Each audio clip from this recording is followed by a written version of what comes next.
सोचिए, एक 19 साल की लड़की जो सिर्फ अपने सपनों को पूरा करने के लिए नर्सिंग कॉलेज में बीएससी नर्सिंग का एडमिशन फॉर्म भरने जाती है और 2 दिन बाद उसका शरीर खेत में मिलता है, वह भी इतनी बुरी हालत में कि जिसने भी देखा उसके रोंगटे खड़े हो गए। हर कोई रोने पर मजबूर हो गया क्योंकि मनीषा की दोनों आंखें निकाल ली गई थीं। मनीषा के चेहरे को तेजाब से जला दिया गया था। उसके शरीर से दोनों किडनियां गायब थीं, उसकी आंतें गायब थीं, बच्चेदानी गायब थीं। जांघों पे ऐसे निशान थे जैसे किसी दरिंदे ने रात भर खूब नोचा हो। उसके जबड़े को पूरी तरीके से तोड़ दिया गया था। यह दृश्य जिसने भी अपनी आंखों से देखा उसकी रूह कांप गई। आखिर कौन थे वो दरिंदे जिन्होंने ऐसा किया था? जब आप जानेंगे तो आप भी सोचने पर मजबूर हो जाएंगे कि क्या सच में इंसान इतना भी हैवान बन सकता है। इस वीडियो में मैं इस केस के हर पहलू पर बात करूंगा, साथ ही बताऊंगा कि कौन है वह लोग जिन्होंने मासूम मनीषा के साथ ऐसी गिरी और नीच हरकत की।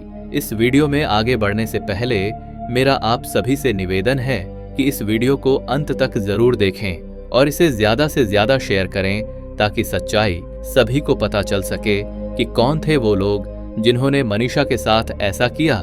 और मनीषा के इंसाफ के लिए कमेंट में we want justice for Manisha जरूर लिखें ताकि मनीषा को न्याय और दोषियों को सजा मिल सके।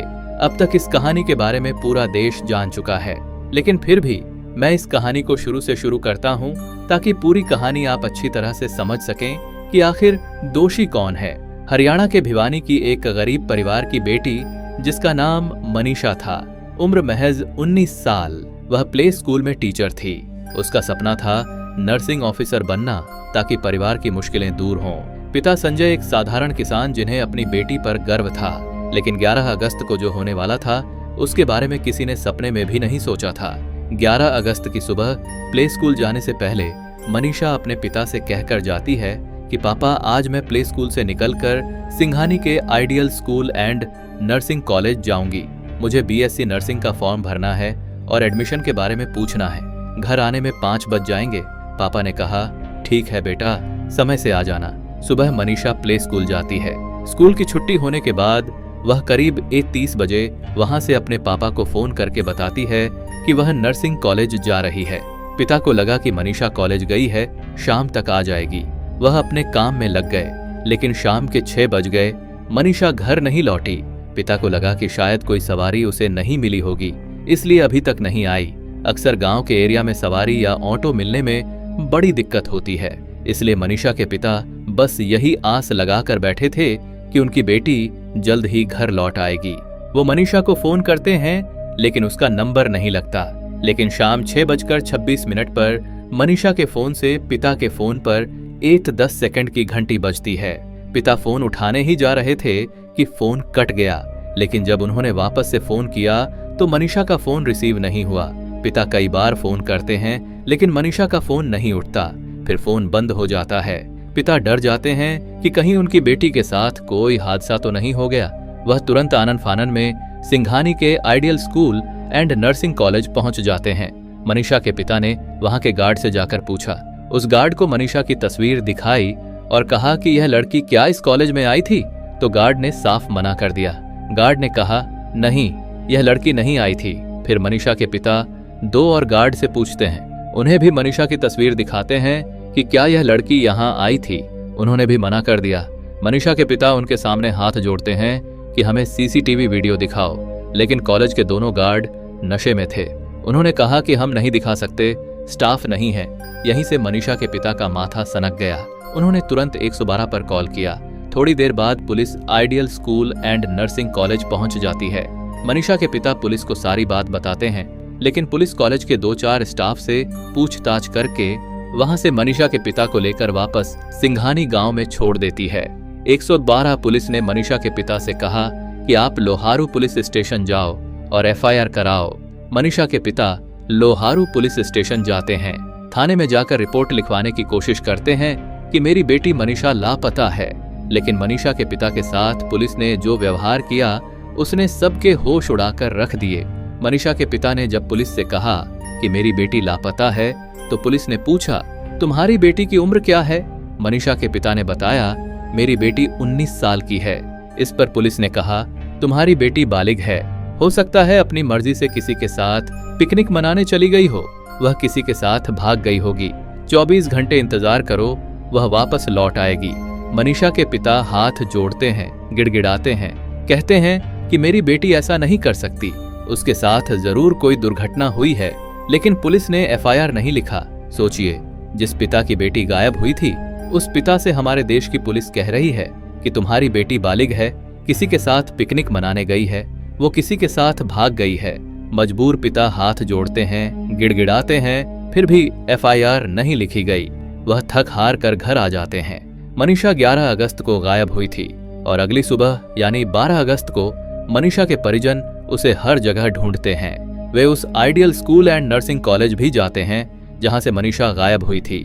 दोबारा से पूरा परिवार सीसीटीवी वीडियो दिखाने के लिए हाथ जोड़ता है, लेकिन किसी ने उन्हें सीसीटीवी वीडियो नहीं दिखाया, बल्कि उनसे कहा गया कि 13 अगस्त को प्रिंसिपल साहब आएंगे, तब आप आना, हम दिखा देंगे। सुबह से शाम हो जाती है, लेकिन मनीषा का कहीं पता नहीं चलता। मनीषा के पिता का रो रो कर बुरा हाल था। मनीषा का पूरा परिवार परेशान था। गांव के सभी लोग मनीषा को पागलों की तरह ढूंढ रहे थे, लेकिन मनीषा मिल नहीं रही थी। पिता फिर रोते बिलखते लोहारू पुलिस स्टेशन जाते हैं। पुलिस से कहते हैं कि हमने मनीषा को हर जगह ढूंढा, लेकिन उसका कहीं पता नहीं चल रहा। फिर भी पुलिस वाले उस मजबूर पिता की एक भी बात नहीं सुनते। लेकिन जब रात के 7:30 बजे परिजनों का जमावड़ा पुलिस स्टेशन में लगने लगता है, तब जाकर पुलिस वालों ने थक हार कर एफआईआर दर्ज करने के लिए हामी भरी। एफआईआर तो दर्ज कर ली गई, लेकिन इसके बाद भी पुलिस ने कोई ठोस कदम नहीं उठाया। न तो नर्सिंग कॉलेज का सीसीटीवी फुटेज चेक किया गया, न ही यह पता लगाया गया कि मनीषा के गायब होने के समय उसकी आखिरी लोकेशन कहां थी, और न ही पुलिस ने मनीषा को ढूंढने की कोई गंभीर कोशिश की। एफआईआर के नाम पर सिर्फ खाना पूर्ति की गई। परिवार और गांव वाले मनीषा को हर जगह ढूंढ रहे थे, लेकिन तभी 13 अगस्त की सुबह करीब 9 बजे मनीषा के पिता के पास लोहारू पुलिस थाना की एएसआई शकुंतला का फोन आता है। एएसआई शकुंतला बताती हैं कि सिंघानी में एक लड़की का शरीर मिला है, आप आकर देख लीजिए। परिजन जब उस जगह पहुंचे तो शरीर को देखकर उनके रोंगटे खड़े हो गए। देखने से लग रहा था कि उसके चेहरे को तेजाब से जलाया गया था, कपड़े फटे थे, आंखों को नोचा गया था, किडनियां गायब थीं, आंतें गायब थीं, बालों को उधेड़ दिया गया था, बच्चेदानी, गर्भाशय गायब थी, सलवार की डोरी गली हुई थी, शरीर के कई हिस्सों की हालत सड़ी गली थी और कुछ अंग भी लापता थे। जांघों पे ऐसे निशान थे जैसे किसी दरिंदे ने रात भर खूब नोचा हो। उसके जबड़े को पूरी तरीके से तोड़ दिया गया था। यह दृश्य जिसने भी अपनी आंखों से देखा, उसकी रूह कांप गई। शरीर पहचान में नहीं आ रहा था, लेकिन परिवार ने कपड़ों और अन्य चीजों से पहचान की। तब पता चला कि यह शरीर मनीषा का है। घर वालों के समझ में आ चुका था कि उनकी बेटी के साथ गंदा काम करके उसे मार दिया गया है। पूरे परिवार में चीख पुकार मच जाती है। परिजन और पूरे गांव वाले जगह जगह चक्का जाम कर देते हैं।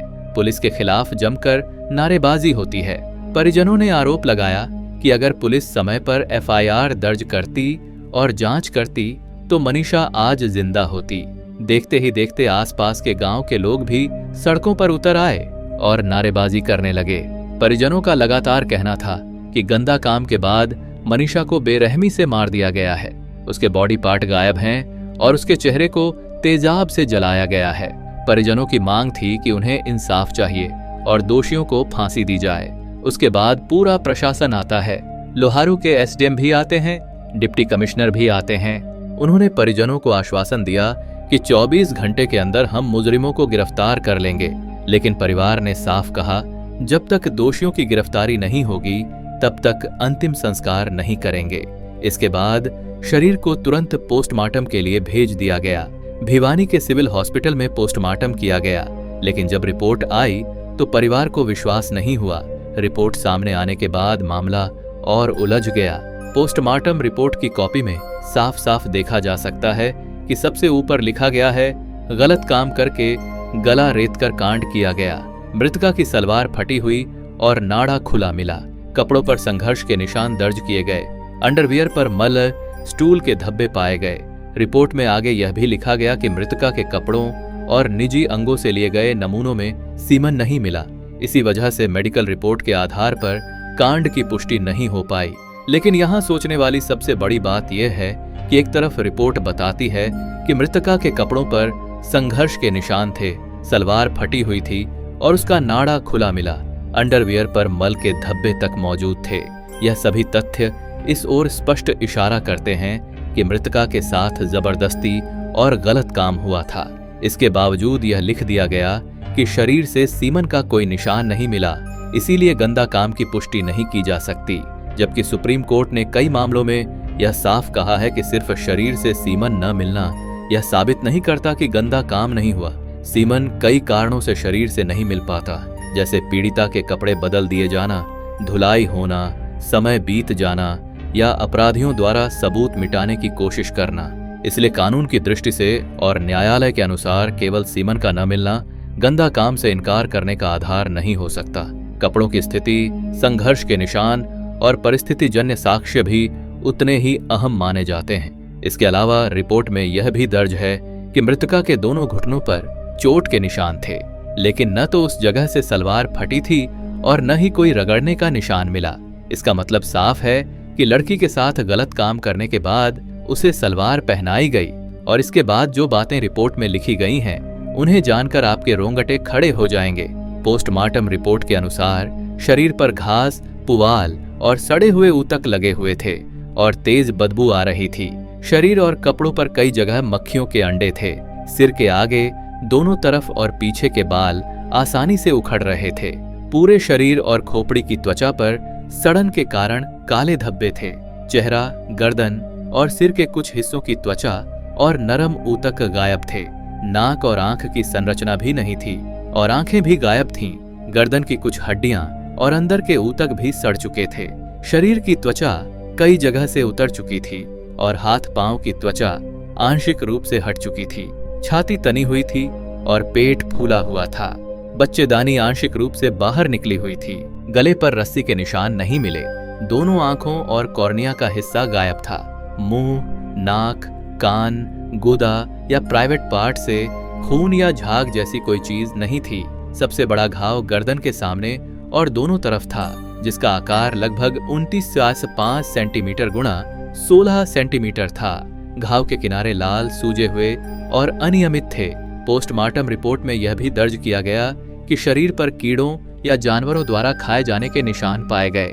कई अंदरूनी मांसपेशियां और हड्डियों का हिस्सा भी गायब था। लेकिन सबसे बड़ा सवाल यही है कि क्या किसी भी इंसान का शरीर केवल 2 दिन में इतना ज्यादा सड़ सकता है? यह किसी भी तरह मानने वाली बात नहीं लगती। जैसा कि परिजनों ने आरोप लगाया था कि तेजाब से चेहरे को जलाया गया, तो क्या उसी तेजाब के कारण मनीषा का शरीर इतनी ज्यादा सड़ चुका था? मनीषा के परिजनों का गुस्सा फूट पड़ा। उनका कहना था कि यह रिपोर्ट झूठी और मनगढ़ंत है, जिसे केवल आरोपियों को बचाने के लिए पुलिस और प्रशासन ने तैयार करवाया है। परिजनों ने आरोप लगाया कि उनकी बेटी के साथ दरिंदगी हुई है, लेकिन पुलिस सच्चाई छिपा रही है। पोस्टमार्टम रिपोर्ट में लिखा गया था कि मनीषा के शरीर को जानवरों ने नोचा था, लेकिन परिवार का साफ कहना है कि शरीर के पास किसी भी जानवर के पैर के निशान नहीं थे। अगर किसी जानवर ने शरीर को खाया या नोचा होता तो वहां खून या मांस के टुकड़े आसपास गिरे होते, लेकिन ऐसा कुछ भी वहां मौजूद नहीं था। इसके विपरीत शरीर के आसपास बियर और शराब की खाली बोतलें पड़ी थीं। गाड़ी के टायर के निशान भी मौके पर मौजूद थे। उन्होंने शरीर लेने से साफ इनकार कर दिया। धीरे धीरे यह मामला पूरे प्रदेश और फिर देश भर में चर्चा का विषय बन गया। जगह जगह आक्रोश फैलने लगा। गांव से लेकर शहरों तक लोग सड़कों पर उतर आए। सैकड़ों हजारों लोग मोमबत्तियां लेकर सड़कों पर निकले और न्याय की मांग की। दिल्ली के इंडिया गेट और जंतर मंतर पर छात्रों और सामाजिक संगठनों ने कैंडल मार्च निकाला।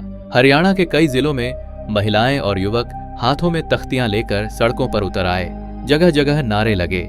यह आंदोलन इतना तेज हो गया कि देश भर की मीडिया ने इसे प्रमुखता से दिखाना शुरू कर दिया और सोशल मीडिया पर भी #Justice for Manisha ट्रेंड करने लगा। परिजनों और ग्रामीणों के विरोध तथा पुलिस पर लापरवाही के आरोपों के बाद हरियाणा सरकार ने लोहारू थाना के 5 पुलिसकर्मियों को निलंबित कर दिया। अशोक कुमार, SHO लोहारू, प्रभारी ASI शकुंतला, 112 के ASI अनूप, कांस्टेबल पवन और एसपीओ धर्मेंद्र, इन पांचों पर आरोप था कि मनीषा की गुमशुदगी और बाद की घटना में समय पर कार्रवाई नहीं की गई। इसके अलावा भिवानी के एसपी मनबीर सिंह का तबादला कर दिया गया और आईपीएस सुमित कुमार को नया एसपी नियुक्त किया गया। एसपी का ट्रांसफर और पुलिस अधिकारियों पर कार्रवाई हुई, लेकिन परिवार अभी भी संतुष्ट नहीं था। मनीषा के परिजनों ने पहली पोस्टमार्टम रिपोर्ट पर सवाल उठाते हुए दोबारा पोस्टमार्टम कराने की मांग की। परिजनों का गुस्सा और जनता का आक्रोश इतना तेज था कि प्रशासन और पुलिस पर भारी दबाव बन गया। जगह जगह हो रहे प्रदर्शन और कैंडल मार्च की वजह से हालात बिगड़ने लगे। आखिरकार बढ़ते दबाव और जनता के गुस्से के सामने हरियाणा के मुख्यमंत्री नयाब सिंह सैनी को भी झुकना पड़ा और दूसरी बार पोस्टमार्टम कराने का आदेश जारी करना पड़ा। मनीषा का दूसरा पोस्टमार्टम पीजीआईएम्स रोहतक में कराया गया। दूसरी रिपोर्ट के अनुसार शरीर बहुत ज्यादा सड़ा गला था। उस पर कीचड़ और खरपतवार चिपके हुए थे और पूरे शरीर से तेज बदबू आ रही थी। चेहरे के हिस्से, आंखें, कान आदि सड़े हुए पाए गए। जीभ और गले के ऊतक भी पूरी तरह गल चुके थे। शरीर के कई हिस्सों की त्वचा जगह जगह से सड़ चुकी थी। गर्दन की हड्डियों में C3 से C5 कशेरुकाएं गायब थीं, जबकि C6 हड्डी टूटी हुई थी। लेकिन उस फ्रैक्चर वाली जगह पर खून का रिसाव नहीं था, यानी यह चोट मार देने के बाद की भी हो सकती थी। पेट के अंदर से गर्भाशय, बच्चेदानी, दोनों अंडाशय, दोनों गुर्दे, प्लीहा और आंतों के कुछ हिस्से गायब मिले। आंखों, पुतलियों और कॉर्निया की हालत भी पूरी तरह सड़ी गली थी। पहली पोस्टमार्टम रिपोर्ट में साफ लिखा गया था कि मनीषा की गर्दन पर जो काटे जाने का निशान मिला वह किसी तेजधार हथियार, शार्प ऑब्जेक्ट से किया गया था। लेकिन दूसरी रिपोर्ट में ठीक उल्टा कहा गया कि यह निशान किसी जानवर द्वारा काटे जाने के कारण बना था। यानी एक ही जख्म पर दो बिल्कुल अलग अलग निष्कर्ष निकले। पहली रिपोर्ट में इंसानी हमले का संकेत, जबकि दूसरी रिपोर्ट में जानवरों द्वारा किए गए हमले की बात कही गई। रिपोर्ट में मार देने के कारण का कोई स्पष्ट जिक्र नहीं है।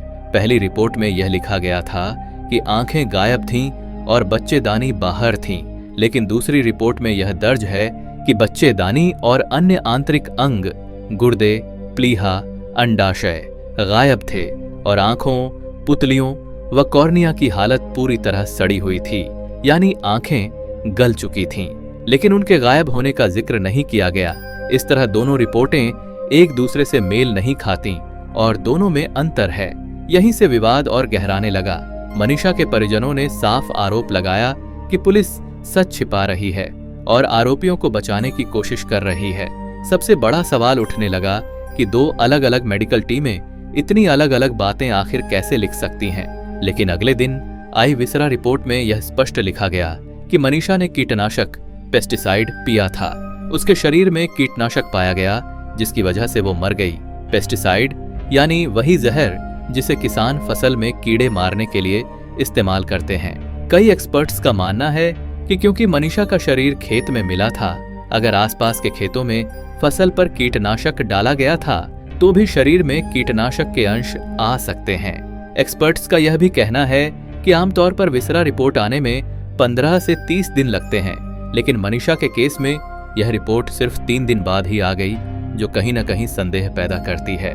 लेकिन 5 दिन बाद पुलिस बाकायदा प्रेस कॉन्फ्रेंस करती है और दावा करती है कि उन्हें मनीषा का एक नोट मिला है। पुलिस का कहना था कि मनीषा ने कीटनाशक खाकर अपनी जान दी है। उसके साथ किसी तरह का गलत काम नहीं हुआ। पुलिस ने उस साइड नोट की फोटोकॉपी मीडिया में वायरल कर दी और साथ ही एक दुकान का बिल भी दिखाया जिसमें लिखा था कि मनीषा ने वहीं से कीटनाशक खरीदा था और बाकायदा सिग्नेचर भी किया था। पुलिस के इन दावों के बाद परिजनों का गुस्सा और भड़क उठा, क्योंकि दोनों ही पोस्टमार्टम रिपोर्ट में कहीं भी यह जिक्र नहीं था कि मनीषा ने कीटनाशक खाया था। न ही उसके मुंह में और न ही शरीर के किसी हिस्से में झाग जैसा कोई निशान मिला। सबसे बड़ा सवाल यह भी उठा कि अगर पुलिस को मनीषा का नोट पहले दिन ही मिल गया था तो उन्होंने परिजनों को इसकी जानकारी उसी वक्त क्यों नहीं दी। यह साफ तौर पर दिखा रहा था कि पुलिस आरोपियों को बचाने के लिए खेल कर रही है। परिजनों ने आरोप लगाया कि यह सब पुलिस की बनाई हुई चाल है। मामला यहीं नहीं रुका। पुलिस ने जो नोट दिखाया वह असली नहीं बल्कि सिर्फ फोटोकॉपी था और उसमें सबसे अहम सवाल यह था कि मनीषा का परिवार हरियाणवी और हिंदी ज्यादा समझता है, लेकिन वह नोट अंग्रेजी में लिखा गया था, जबकि सबको पता था कि मनीषा के माता पिता को अंग्रेजी बिल्कुल भी नहीं आती। अगर वह सच में अपनी आखिरी चिट्ठी लिखती तो या तो हिंदी में लिखती या फिर हरियाणवी में, ताकि घर वाले समझ सकें। और उस नोट में कहीं भी साफ तौर पर यह नहीं लिखा था कि मनीषा खुद को मारने जा रही है। अगर मनीषा ने सच में कीटनाशक पिया था तो उसके पास से कोई बोतल, ढक्कन या रैपर क्यों नहीं मिला? पुलिस कहती रही कि उसने कीटनाशक गांव की दुकान से खरीदा और बाकायदा साइन भी किया, लेकिन जरा सोचिए, क्या गांव की दुकानों पर कीटनाशक लेते समय दुकानदार कभी बिल या रजिस्टर पर सिग्नेचर करवाता है? मैंने तो आज तक ऐसा होते नहीं देखा। और अगर मान भी लिया जाए कि उसने खरीदा था, तो क्या वह जहर पीने के लिए 2 किलोमीटर दूर खेत में जाएगी?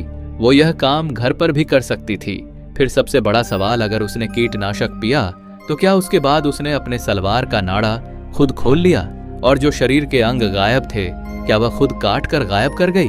पुलिस की यह कहानी किसी भी कोण से भरोसे लायक नहीं लग रही थी। साफ दिख रहा था कि पुलिस को असली आरोपी का पता है, लेकिन उसे बचाने के लिए नए नए झूठ और बनावटी सबूत पेश किए जा रहे हैं। यहीं से विवाद और गहराने लगा। मनीषा के परिजनों ने पुलिस पर सीधा आरोप लगाया कि वे सच छिपा रहे हैं और आरोपियों को बचाने की कोशिश कर रहे हैं। जगह जगह प्रदर्शन और विरोध शुरू हो गए।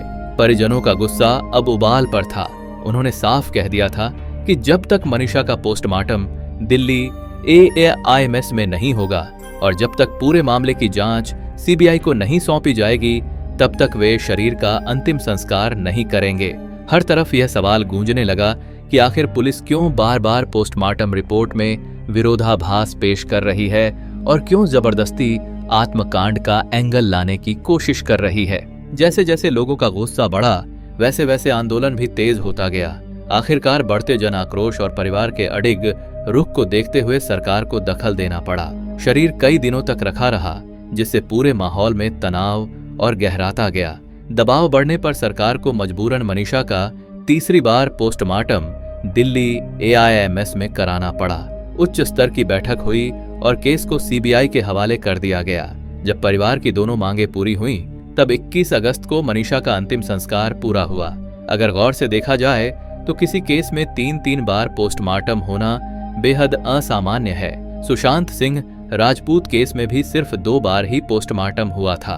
सवाल यही उठता है कि अगर पुलिस की तरफ से लापरवाही या साजिश नहीं होती, तो आखिर मनीषा का पोस्टमार्टम तीसरी बार क्यों कराया गया? दरअसल मनीषा का परिवार लगातार कहता रहा कि उनकी बेटी नर्सिंग कॉलेज गई थी और वहीं से गायब हो गई। परिजनों ने कई बार पुलिस से कहा कि कॉलेज का CCTV फुटेज चेक कराया जाए और मनीषा की आखिरी लोकेशन पता की जाए, लेकिन पुलिस ने न तो कॉलेज का CCTV देखा, न ही उसकी आखिरी लोकेशन ट्रेस की। परिजनों ने यह भी कहा कि जिस दिन मनीषा गायब हुई थी, उस रात 12 बजे उसके मोबाइल से फोन आया था, लेकिन 1 मिनट बाद ही मोबाइल बंद हो गया। इसके बावजूद पुलिस ने आखिरी लोकेशन तक ट्रेस करने की कोशिश नहीं की।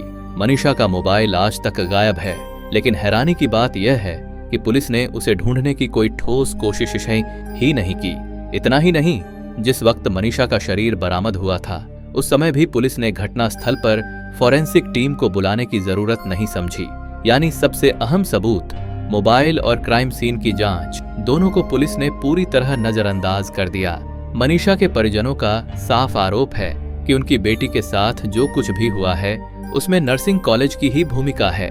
उनका कहना है कि जो शरीर के अंग गायब हैं, उन्हें कॉलेज वालों ने ही निकाला है और यह कॉलेज किसी बड़े नेता का है, इसीलिए पुलिस उसे बचा रही है। कई एक्सपर्ट्स का भी मानना है कि अगर सिर्फ गंदा काम हुआ होता तो शरीर से इस तरह के अंग गायब नहीं होते। यह काम साफ तौर पर ऐसे लोगों का है जिन्हें मेडिकल नॉलेज है और जो जानते हैं कि अंग कैसे निकाले जाते हैं, क्योंकि मनीषा के शरीर से आंखें, दिमाग, आंत, किडनी और बच्चेदानी सब गायब थे। यह काम कोई आम अपराधी नहीं कर सकता। दावा किया गया है कि पहले मनीषा को गायब किया गया, फिर उसके अंग निकाले गए और बाद में पहचान छिपाने के लिए उसके शरीर पर तेजाब या कोई केमिकल डाला गया, ताकि ऐसा लगे कि अंग सड़ गल गए हैं और किसी ने निकाले नहीं हैं। इसके बाद रात के अंधेरे में उसका शरीर खेत में फेंका गया। अब सबसे अहम सवाल उठता है कि अगर मनीषा का शरीर 2 दिन से खेत में पड़ा होता, तो गांव वालों को यह पहले ही दिन यानी 12 अगस्त को मिल जाता, क्योंकि जिस जगह शरीर मिला वहां लोगों का आना जाना लगा रहता है। साफ है कि शरीर 12 अगस्त की रात को वहां रखा गया और सुबह गांव वालों ने देखकर पुलिस को सूचना दी। महज 2 दिन में इतने बड़े बड़े अंग नेचुरल डिकम्पोजिशन से गायब नहीं हो सकते। इससे साफ शक होता है कि यह अंग सर्जिकल तरीके से निकाले गए। ऐसे में सबसे बड़ा शक कॉलेज प्रशासन और आर्गन माफिया पर जाता है, क्योंकि आर्गन ट्रैफिकिंग जैसे काम के लिए मेडिकल नॉलेज और नेटवर्क चाहिए, जो किसी नर्सिंग कॉलेज के पास ही हो सकता है। इसीलिए मनीषा का केस अब सिर्फ कांड का मामला नहीं रह गया है, यह एक रहस्य है जिसमें शक की सुई सीधे आर्गन माफिया और कॉलेज प्रशासन की ओर घूमती है। क्या मनीषा आर्गन ट्रैफिकिंग का शिकार बनी? हाँ, संभावना से इनकार नहीं किया जा सकता। नर्सिंग कॉलेज, गायब अंग और परिवार के आरोप, इन सब को जोड़ने पर यह शक और गहरा हो जाता है। लेकिन अभी तक कानूनी रूप से पुख्ता सबूत सामने नहीं आए हैं। सच्चाई सिर्फ सीबीआई जांच से ही सामने आ पाएगी। लेकिन आपका क्या मानना है?